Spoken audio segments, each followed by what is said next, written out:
welcome. My name is Sundy Marquardt, and I'm head of coaching here at Greenhouse. And today we're going to be focusing on your values. So we have a handout that you can refer to actually do this exercise. But let me just tell you, the fact that you've clicked this to participate in this is super exciting because it changed the game for me.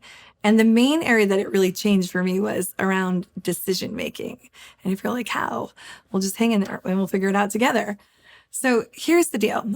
I learned about values, and I used to think they were just words on a wall, words on a pillow, places that you walk by in a company. And I used to think, well, how does that change that company's or that individual's everyday life? If it doesn't change that, then why do I want it? Is it just an exercise for exercise sake, or does it really move me? Well, so I was a little bit of a disbeliever in this one when I first became a coach. And I thought, there's just some things you just kind of feel a little skeptical over. I felt skeptical over this one. And boy, was I surprised how much I use it all the time now. It's almost like when people start moving into making any kind of decision or change in their life, or an organization is trying to figure out what their culture is, I think, well, wait a minute, we can't actually go any further until we figured out what your core values are, because they are the absolute foundation to decision making, to making movement forward. Taking the time to go over your values really changes two aspects of your life. One of them is raising your self-awareness, and number two is giving you a filter for decision making. The first one is self-awareness. So let's start there.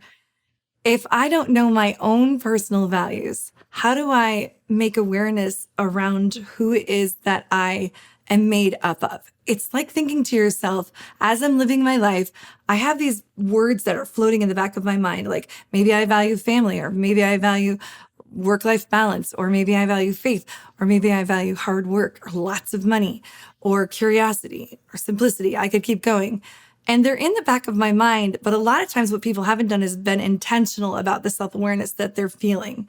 They're like, there's words, there's these ways that I live my life, but there's no clear parameters. So by doing this exercise, it takes the fogginess of the way that you're living your life, is how I would say it, and brings clarity to it. So you're like, yes, that's exactly how I feel. And that one is actually not how I feel. So it brings the level of self-awareness up, makes the clarity of what you are motivated by and what you cannot live without clear. A lot of people, by the way, on this self-awareness one ask me if values change. They 100% change over time. Now, some people will say one or two of them never change. That's fine. But I have noticed that at stages of life. In fact, just yesterday, I was talking to someone who was in their 20s, 25. Obviously, the values that he or she is experiencing now at 25, 27, facing a lot of independence, is very different than when he was living at home underneath his parents' values. That sometimes is the first set of values that we have. And then we step out and we're like, well, what do I actually value? What is most important to me? And so when I actually asked him, he said, no, I think they're changing. Would I say that mine have changed? Absolutely. Before kids, they were different. When my kids were little, they twisted a bit. And then now, as I'm up in my 50s, I definitely have a different set of values that I'm motivated by. It helps me have clarity around self.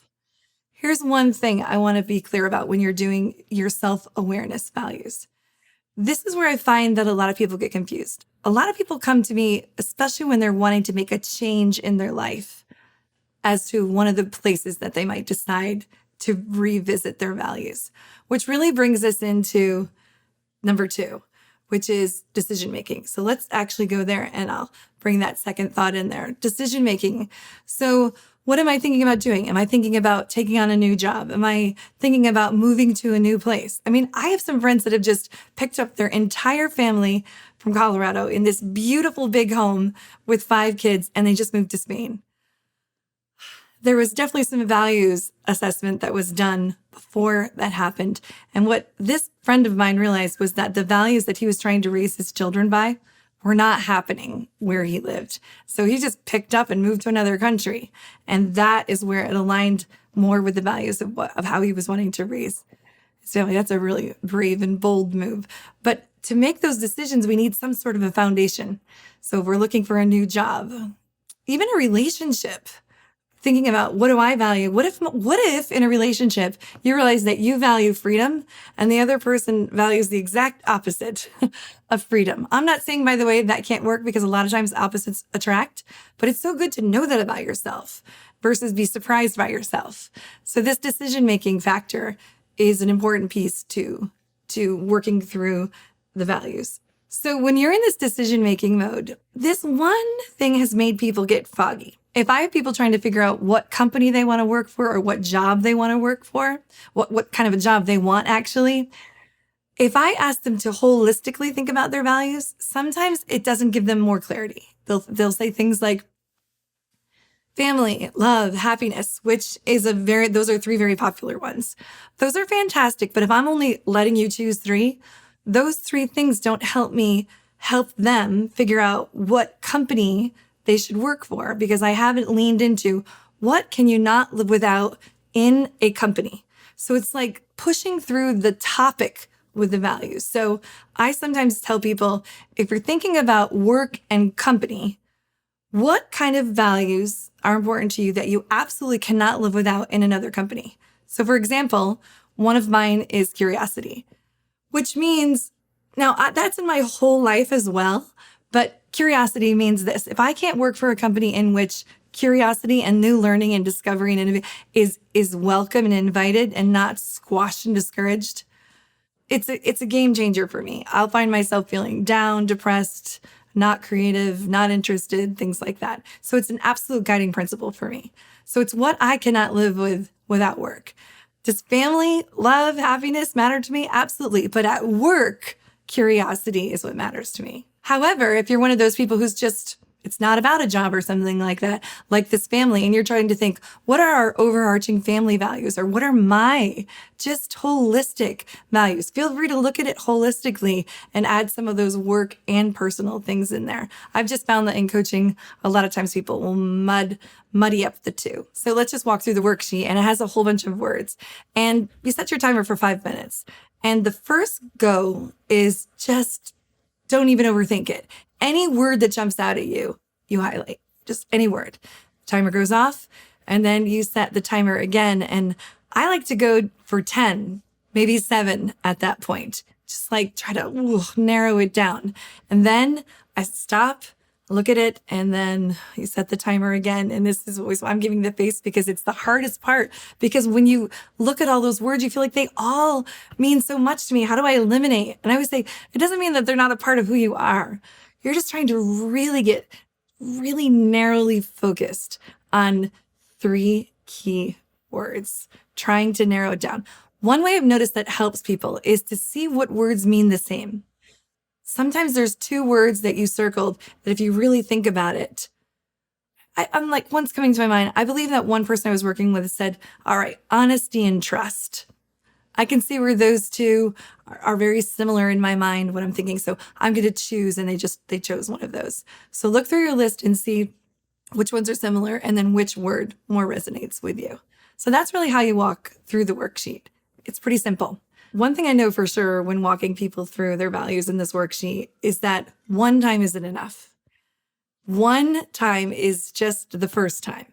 You're going to write these 3 words down somewhere on some sticky note and on a journal somewhere, and you're going to noodle. And what's going to happen to your mind is you're going to think about 2 other words that you think maybe were more important than those 3 words. So what I know is it's not a one and done thing. It's a bit of a process in which we might revisit for a few days until we really settle on what we feel is 100% true to what our values is. Because sometimes we choose a value that we want to be true about us, but isn't actually true. I've noticed I had this one person who came in and said, I'm so sorry. I came back to my office. He walked right back in and said, I need to change a word. It was bothering him so much. He's like, I put a word on here that that's what I aspire to be. Versus what I truly value right now. And so we revisited it. So take some time and be okay with the fact that if you didn't get it the very first time, that it'll take some time to find the right list for you. I'd like to leave you with just 2 fun questions. One is, what is if you look at the words, your opposite word? What's the one word that it might even be a trigger word for you that is totally the opposite of you? I'd love for you to think about that. So then the second one is I really encourage you to share the values that you've landed on with your people who are close to you in your life. Because what I've noticed is friends and family that know us well, sometimes they'll question you and say, how the heck did that word not end up there? That's all that you talk about. Or why is that one there? That doesn't feel like you at all. It might come back to that feeling of aspirational versus what we truly value. And in that same vein, maybe in your own self-reflection, not just others, be really thinking about what decisions am I making over and over and over again that are conflicting with the values that I chose.